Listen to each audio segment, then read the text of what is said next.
in L&D, learning is rarely the answer. When we think of stakeholders, they often come to us with a problem. And the root cause of that problem is very rarely a knowledge gap, right? A lot of the time, it's a business problem that they want to solve. Let's strip learning out of it. It's like anything at all we do in life. What's in it for me? And that's the same thing any learner sits there and looks at. Why should I come and do this? What's the benefit for me? Peter Mitchell is the Retail Learning and Development Business Partner at Entain. And in this episode, he talks us through how we can solve performance problems and challenges in L&D. Am I investing the time with the business to say, is this really going to solve your problem? That's the difference in the shift. So by getting in there and getting to understand the crux of it and getting really to the bottom of the problem, that for me is how you make that shift from good to much better. If you think of things like leadership, loads of managers know that they should give feedback. They know that they need to have difficult conversations. But there's a very big difference from skill versus will. And there's also a very different gap between knowing and actually doing what it is you need to do. And actually what you might see is your completion numbers drop a little bit. But if your completion numbers drop, who cares? Actually, is it making a difference to the business performance? That's what I want to see. I don't care whether 300 people have done it. If 100 have done it and we've helped the business on the other end, then that's great. Peter Mitchell, thank you very much for coming on the In L&D podcast. Pleasure. Do you mind kicking this off by completing that sentence for me, please? Yeah, of course I can. So in L&D, learning is rarely the answer. Yeah, and for anyone listening, there were air quotes around the learning for anyone who's not watching. Which leads me, to, I guess, to an obvious question of, when learning is rarely the answer, why do you say that, and what is often the answer instead of learning? Oh, we could unpack loads of stuff here, Gary. I think, first of all, when people hear that statement, they often think I'm saying that learning doesn't matter. And that's not the case, right? Because it absolutely does. I wouldn't be in this job if it didn't matter. Ultimately, when we think of stakeholders, they approach, obviously I work internally, so when we think of stakeholders, they often come to us with a problem. And the root cause of that problem is very rarely a knowledge gap, right? A lot of the time, it's a business problem that they want to solve. They want to increase revenue, they want to increase or improve behaviour, they want to help with customer service, they want to deal with estate changes or whatever it is. Very rarely is it we have a knowledge gap within our team. And for that reason, actually, it then flips the conversation a little bit in trying to solve performance problems rather than just chucking a bunch of learning solutions at it.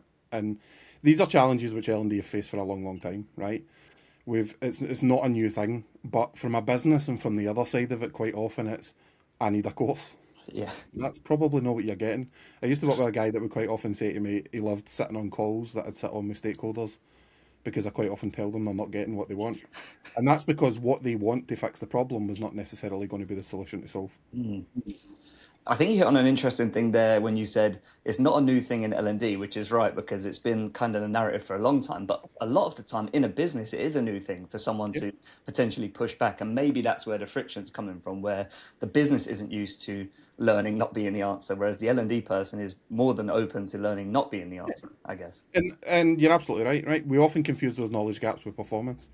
And when we think about it, one of the biggest mistakes that quite a lot of organisations make is assuming that they have a performance issue, then it's because of a lack of knowledge or because the person doesn't know what they're doing. Actually, if you think of things like leadership, loads of managers know that they should give feedback. Loads of managers know that they need to do coaching more.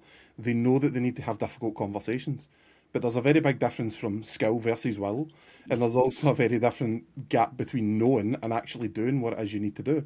And that's the shift that we need to make. And that's why, for me, learning is really the answer. Yeah, brilliant. So if I think about digging deeper, because I think this is where most people struggle, how can we kind of dig deeper into what are the underlying reasons behind the performance gap as opposed to just prescribing knowledge? Is there anything you've come across that has helped you really hone in on what the performance challenges are? It depends on the business, right? I think the biggest thing for an L&D professional is get to know your customers, get to know your stakeholders. Understand what their real problems and their challenges are. What's on their strategy plan? What is in the next 3 to 5 years? A lot of the time, it can be that L&D are getting involved as a reactionary to something, where actually we should be there at the table for the start of that conversation. We should be sitting there saying, right, what do you want to achieve in the next 3 to 5 years? Right, here's how we can help you achieve that roadmap and how we can help you get there. The problem is when it's, here's a fire I'm fighting and I need you to help me put it out in the next month. Yeah. Then we then have a limited hands tied behind our back conversation. And that sometimes is where some of the challenges can come in. You'll always get the age-old challenges from colleagues and people that are trying to do learning of, I don't have the time and I don't know where to start, right? And this is where, and I've seen it loads all over LinkedIn, the importance of marketing within learning, Yeah. right? We don't do it enough. We Mm. don't sell what we do very well. We have a week of Learning at Work week, and we make a big song and dance about it for the week, and then it falls off a cliff, right? And it was great for that week, or we release something, energy's really high, you've run that course, the people have come out it buzzing, 2 weeks later it's fell off a cliff, right? Actually, how are you then helping turn that into performance driven action? So actually, as the further check-ins, actually, are we dealing with resources over courses? I mean, one of the things that we're looking at just now internally is what we do for our employee relations programs. So historically, we would do these and we would bring colleagues together so they could talk about their problems once every 6 months, and we'd do that. And that's great. But it's a moment in time. I don't have that employee relations challenge until another 3 months away, in which case the knowledge I've just retained has went right out the window. So it's about meeting people where they are, meeting them at source. If they go to certain tools or use certain platforms, how do we help them where they need it, rather than actually making them do something outside the ordinary? Because that's where people start to get a bit hindered. So we've went down a slightly different route now with our employee relations training of making resources more on demand rather than these pit stops, and they've got access to pick up the phone and have a conversation with someone should they need it, but it's about helping them when they need it rather than randomly once every 6 months when it's maybe not high in the agenda. Yeah.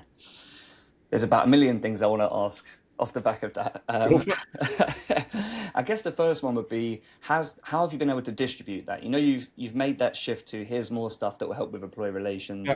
on demand. Was it as simple as it being available on demand meant people would go to it when they needed it, or was there another layer to that of I need to distribute this to them, I need to promote it to them in order for them to change a behavior in terms of how they engaged with the There's content? both, right? It's like anything. Let's strip learning out of it. It's like anything at all we do in life. What's in it for me? Mm, And that's the same thing any learner sits there and looks at. Why should I come and do this? What's the benefit for me? My time's limited. My time's valuable. The work list isn't getting any shorter. Why should I now sit and invest my time in that? And that's what we need to talk to. Which is why if we tailor and meet those needs when they need it, then actually we'll get more value. And actually, what you might see is your completion numbers drop a little bit. But if your completion numbers drop, who cares? Actually, is it making a difference to the business performance? Are we seeing a reduction in employee relations courses? Are we seeing managers better handling and better improvement in case volumes? That's what I want to see. I don't care whether 300 people have done it. If 100 have done it and we've helped the business on the other end, then that's great. And the big challenge with it, Gary, is business buy-in, right? mm, Because we did go through a stage of the business coming and saying, we want this. And we have a mindset shift on two sides. We need to shift it in L&D with the people completing it, but we also need to set the expectation with the business that's requesting it. And we've done that really, really well.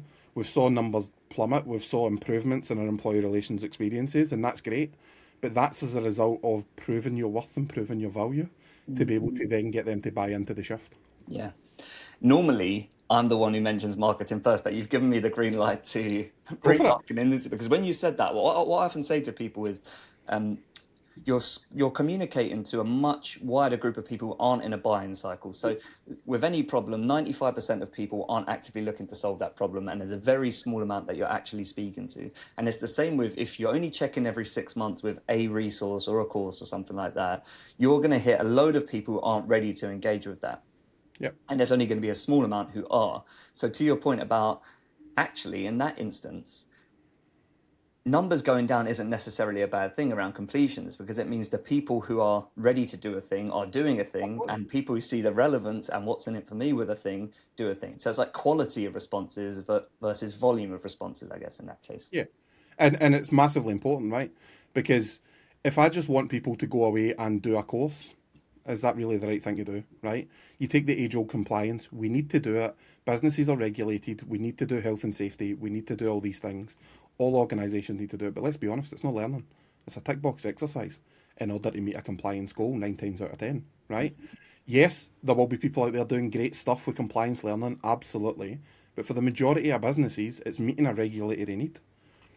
That is not for me proper learning. That's a tick box. So it's about making that shift. And if I think of the world of, I mean, one of the other topics I was going to talk about on this, Gary, instead of that was Yeah. actually artificial intelligence, right? Because everybody talks around how AI is going to replace us. It won't.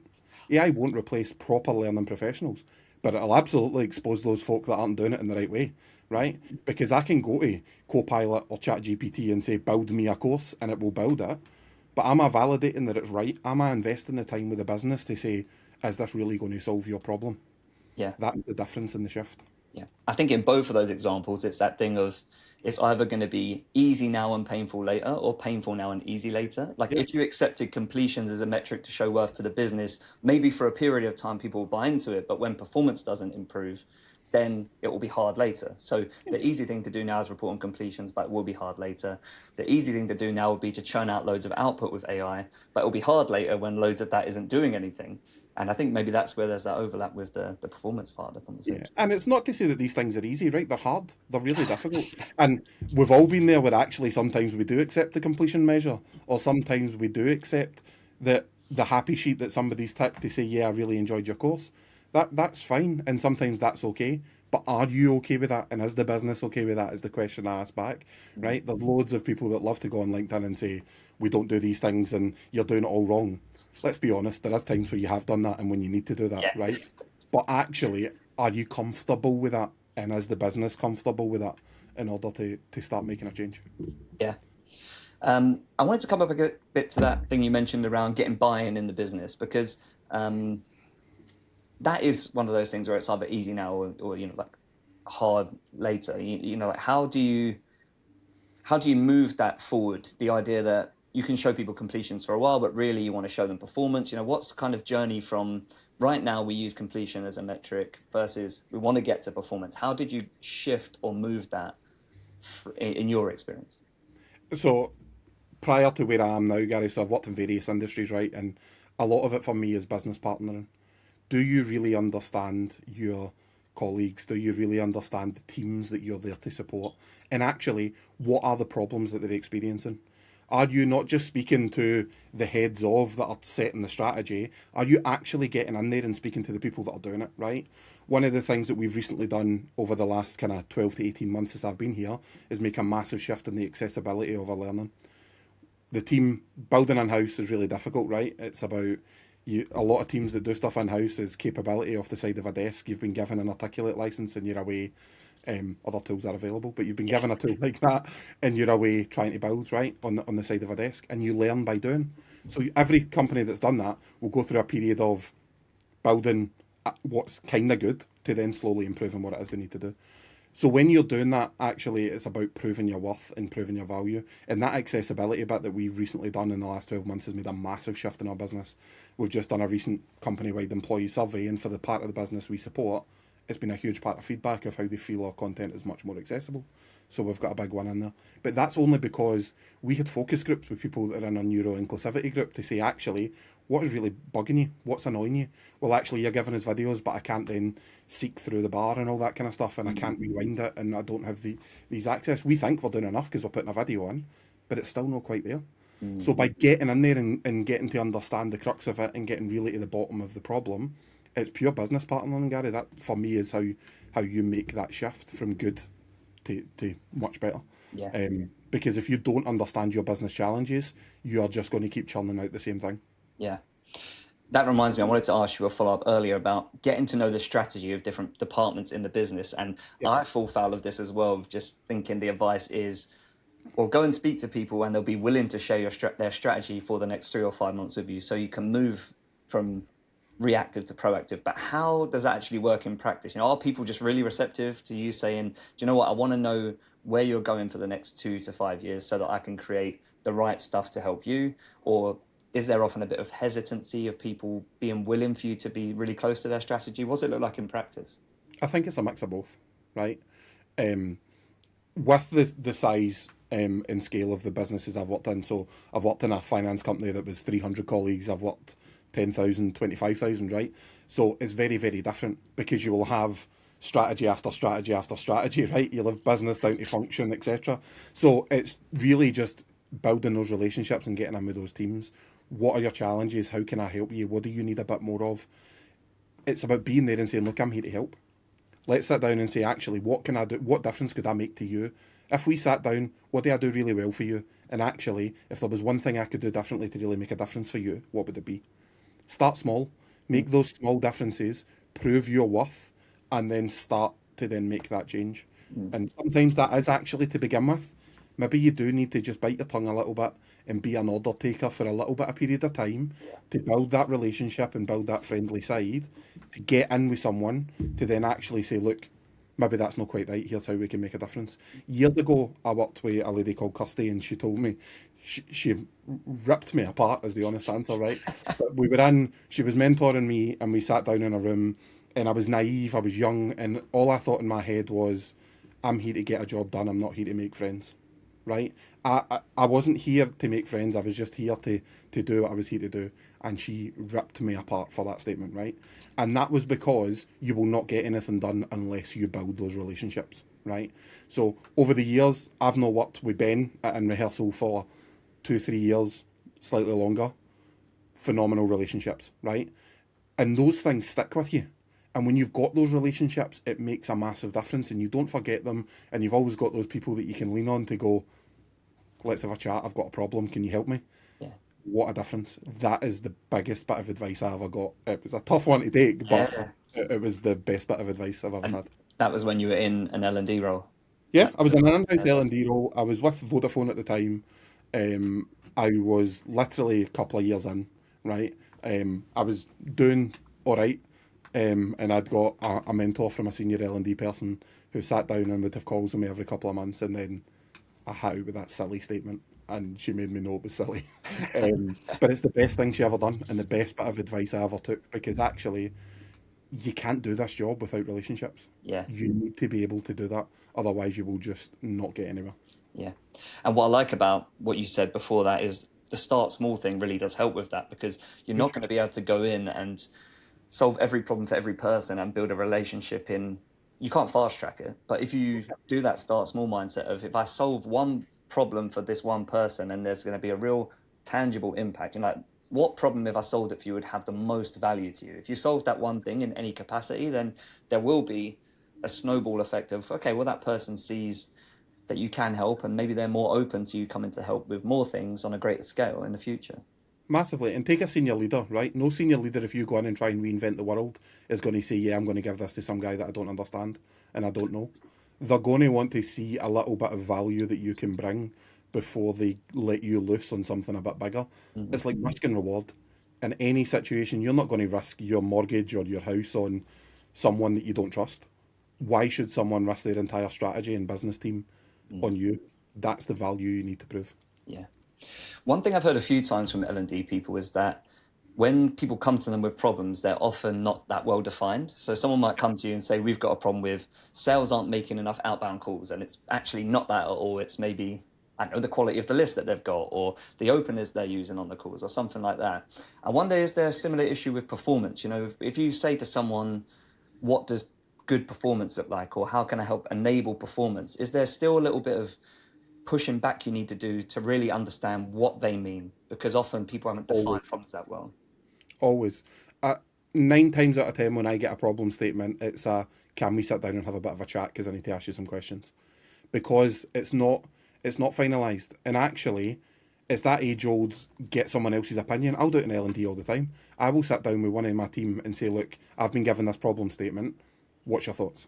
Mm. Or this is the solution that I've come up with. Do you think this is aligning? Before I even go back to the business, it's about bouncing those ideas. And actually, it's the same when someone gives me a problem statement. 9 times out of 10, it's not fully formed. But actually, how do we then help get that there? And it's through questioning, Mm. coaching, all this great stuff that we tell leaders to do. We need to be doing it and practicing it That's, ourselves. yeah. Don't worry, I'm the same with that. A lot of the time I'll be writing something that's like, oh, this is some marketing thoughts or advice that might help L&D people. And I'm like, wait a minute, this is also helping me. I should do the thing I'm writing Oh, down more myself. absolutely. I love the idea of going to other people in your team. I've not really, I think people gloss over that sometimes, don't they? Because well, it's another cliche, but I often hear people say that L&D is on the hamster wheel a little bit and churning out output. And I wonder if people miss that step of saying, someone comes to me with a problem, why don't we sit down as a team for 10 to 15 minutes and try and get varied insights before we even go back to the person in the business? Yeah, we will rarely have a team meeting. So we will get to, we're a dispersed team all across the UK, and we get together probably every 2 months, right, in a room. And we will always make sure there's at least one problem statement on that pad for us to sit down as a team and say, let's talk through this problem. What do we do with it? how do we handle it? Because different people in our industry, I've only been in this team for less than 2 years, right? It'll be 2 years at the end of August. The some of the people on my team have been in the business for 30 years and have worked in our shops with the people that we're working and supporting. So actually, that insight's invaluable massively. So I would be doing a disservice if I didn't take their advice and take their opinion. And this goes back to understanding the strategy and understanding what you're trying to achieve. If you've done that business partnering properly, the workload, as always, that list is never going to end. People just keep adding to it. But how do I make sure that what's at the top of that list is the right thing to be at the top of that list? How do I know that what I'm driving towards is the right thing? Because if I know it's the right thing, then I'll be willing to shelve something else for an extra week or two to make the space to do that Yeah. and get that piece of work right. Yeah, to prioritize the thing that's going to have the highest return. I'm just thinking about the questions you ask back to the person who's come to you with the problem statement, because that's great. Like on your end, you're going away and you're asking other people for insight. I wonder if sometimes people are coming with problems and they're not necessarily speaking to the people who are affected most by the problem. So I wonder if there's, I know it'll be on a context by context basis, but what are the kind of questions that are helpful to ask someone who comes to you with a problem statement to try and get all of the information you need? It's it's the age old question, right? It really depends on the problem that they're trying to solve, Yeah. right? There's lots of different ways that you can look at these problem statements and think of coming up with it. I've always got some of those lists though that you work through. So things like, I mean, quite often it's what is it you're trying to achieve is probably the biggest thing, right? Let's understand that first and foremost. But actually, a lot of the time, what I'm asking is, what are the strengths in your team? Where do you think some of the challenges are with the team and the team dynamics? It depends on the situation. So if we're talking things like team effectiveness or coaching or whatever, who are the people that are strong in your team? Why do you think they are outperforming? Where does the performance difference shift? So previously, when dealing with Vodafone and we deal with shop colleagues or we deal with sales, actually, I'd want to look at the top five performers versus the bottom and say, actually, let's do a cross comparison. Why are they here versus here? Mhm. It might be something that we can't address. It might be location, footfall of that shop or whatever. But actually, let's drill into those individuals and work out some of those different challenges. But it's a $1 million question, Yeah. depending on the problem statement you're Yeah. trying to solve, Gary. Yeah. Well, I think you hit the nail on the head there, and it relates to what you said at the start, but it might be something you can't address. But unless you ask those questions about where is the differential between high performance and underperformance, or in the area where we're not achieving what we want to, what is the context there? And it sounds like if you're in those situations, you're asking very open-ended questions. So people give you all the context, and then it's a judgment call of, well, actually, like you said, it's footfall between these two groups of people, and therefore it's not a knowledge gap, and therefore maybe learning isn't the answer in that Yeah. situation. Out the back, I mean, we can take this back a few years to COVID, right? We had a really interesting use case at Vodafone where we didn't furlough anybody. 400 and plus shops all across the UK and we furloughed no one. Mm. Because as a learning team, we developed a plan to turn them all into web chat agents so they could support and sell to customers from home. So all our shop colleagues get retained and didn't get furloughed, which was a massive piece of work. The problem for that is when you then come out the back of COVID, everybody thinks that we don't need inductions and we can do everything digitally and everything works and it's perfectly fine. So you've almost swung the pendulum in the completely wrong way. So what you're now having to do is reverse all of that stuff and change the value. So these things happen quite a lot. We understand that actually know your business, know your stakeholders, map it out. But actually, what works today might not necessarily work tomorrow. And quite often, I will sit there and tell people, no, it's not the right thing. You don't need a piece of learning. What you actually need in that situation is your managers in shop doing a little bit more, getting coaching and doing more hands on with the colleagues, rather than all this virtual stuff. Because that worked in a time and place.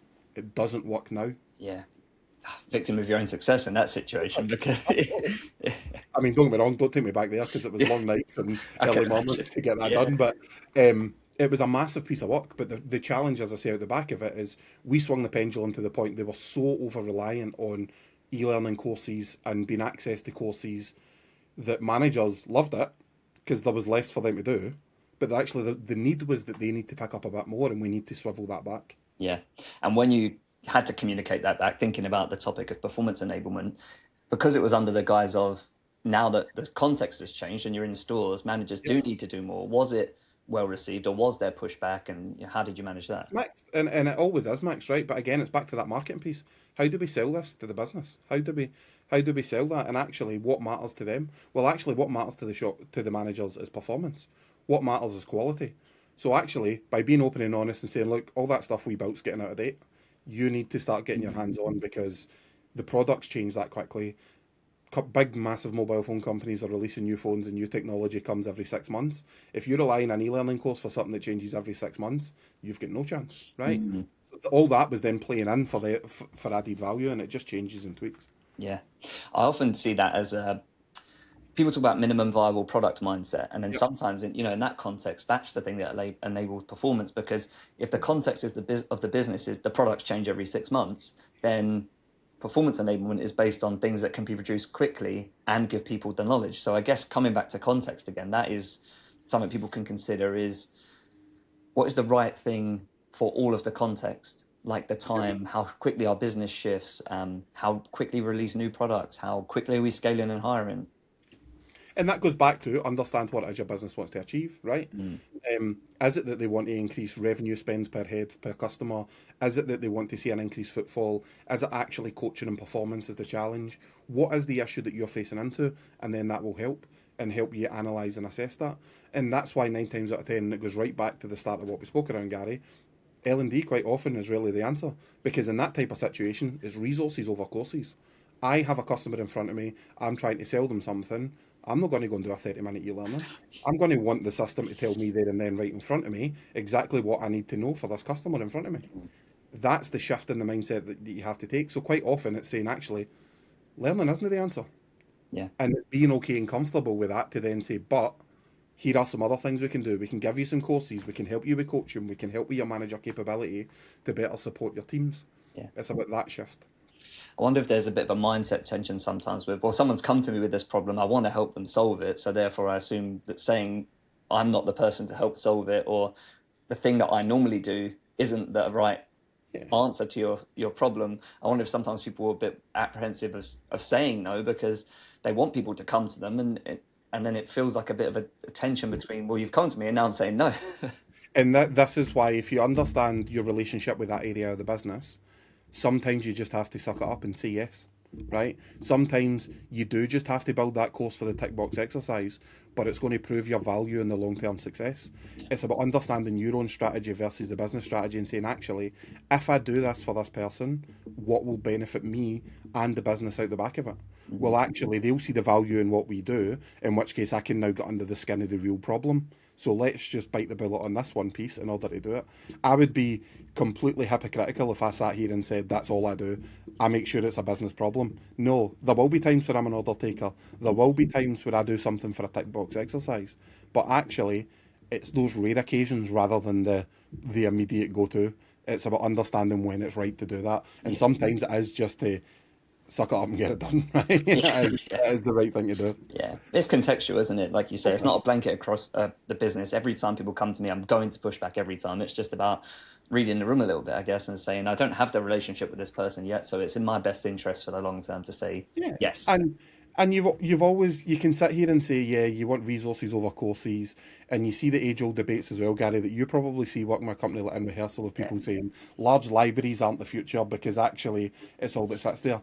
Let's no lie. If you need some content on something really really quickly, live libraries are the best thing for yeah, you, right? And it's understanding the right thing at the right time and someone else taking that pressure off you to be able to have that. One of the things we're facing into right now is careers mapping and trying to work at career pathways and stuff. I know the moment we tell the business, here's how you can develop yourself internally, the first thing they're going to ask is what's available for me. And if I don't have resources available to do that, mm, then I'm going to struggle. So it's about having the right partners, having the right relationships, and knowing that they are the partners that can add the value for you. Because there are places for these things, but it's in moderation and in the right way. awesome. There was one last thing I wanted to ask you before I forget, and then see if there's any final bits you wanted to share. Go But for it. I think what sometimes people struggle with is also the idea of articulating impact back to the business. And I think if people are often used to completions, like we spoke about earlier, and they want to move more into communicating improvements in performance, was that a challenge? Was it actually easier because of the work you'd done to understand people in the business and the actual problems. Just curious about what your take is on communicating performance enablement back to people as opposed to just completion.